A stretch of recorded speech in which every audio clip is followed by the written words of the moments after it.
Hey, welcome back everybody. This is titled How I Arrived at B1 Italian without a teacher, with no time. As you know, as an lingua teacher, you're constantly traveling.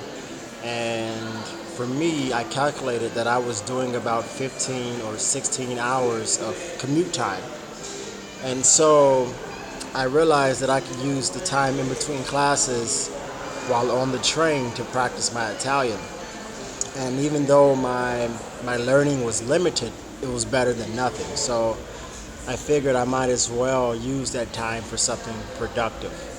And so I started maybe in January of 2015, and now it's June. It's June 2016, and I really started intensely learning about a year ago, actually. The first 5 months were about 30 minutes per day. But what I used for my learning was an app. It's a free application. It's the number one app for language learning in the world. And the name is Duolingo. I'm sure I've talked to some of the teachers about that. I discovered Duolingo through a famous author that helped to found it.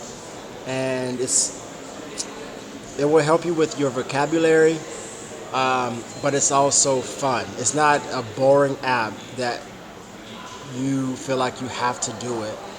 Some days you want to do it. Some days you do feel like you have to do it because you want to continue. But Duolingo uses a strategy called space repetition, which means you learn a new word the first day, you learn it again the second day, and then the third day, and then the fifth day, the seventh day, and then it starts to spread out. And so I've been using Duolingo now for almost a year and a half. I would say I'm probably around B1.2 now, so I'm almost at upper intermediate actually. So hopefully in a couple of months I'll be at upper intermediate. But I use Duolingo, so the first 5 months I only did about 30 minutes per day. You'll find that the first few lessons are easy. If you've been in Italy for a while, I would suggest that you take the test in Duolingo, and then Duolingo will place you at the right level. But for me, I started at the very beginning because I knew nothing. I knew the basics, and so first 5 months I only did about 30 minutes per day. And then in June, so I started January 2015. Then in June, I became serious about learning Italian. And I was doing about 2 to 4 hours of Duolingo every single day because we didn't have classes, or we didn't have a lot of classes. June, July, and August, you know that there aren't many classes in Lingua. So I used that time in between classes as I was traveling to learn. And so it got to the point where I was on my phone for 2 to 4 hours, and eventually my muscles started to tense up. So I kind of relaxed in September. What else? In October, I took a test, and in October they tested me for A2. So I was around A2 in October. And I also found out about the CEFR scale. I had never heard of that until I arrived in Europe.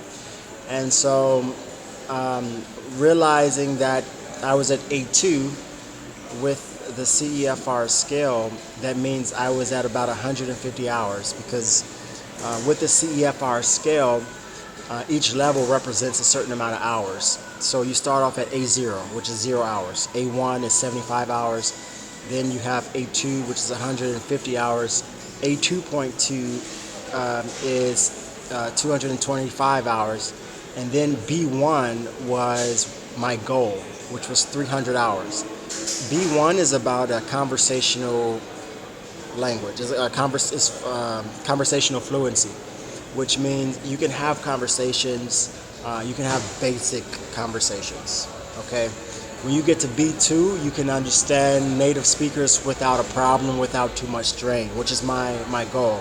And I'm starting to see that when native speakers speak, I'm starting to just understand them more and more and more, and I can have conversations. So So I discovered the CEFR scale, and I realized I was A2, I was at 150 hours, and I needed 150 more hours to arrive at B1.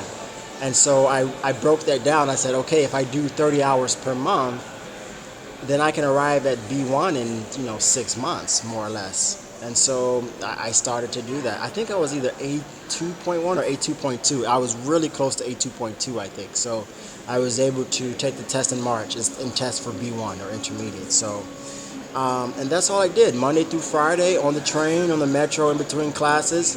I just did Duolingo. If it was for 10 minutes here, 5 minutes there on the metro, or 20 minutes on the bus, or 30 minutes, or an hour sometimes, if I had to go to all the way out to Sagrate on Friday sometimes, which is an hour trip. So I just did my Duolingo, and that's how I arrived. I just calculated how many hours I needed to arrive at a certain level.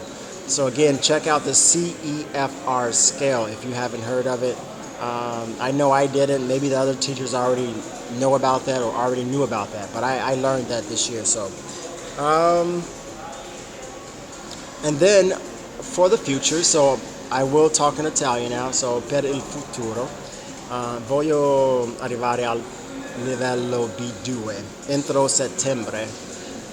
Anche voglio cambiare tutto nella mia vita a italiano. Per esempio il mio computer, il mio laptop, il mio tablet,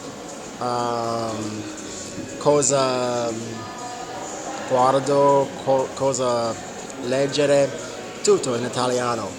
E penso che, non lo so, spero arrivare a questo livello entro settembre o 20 di settembre. Il mio obiettivo.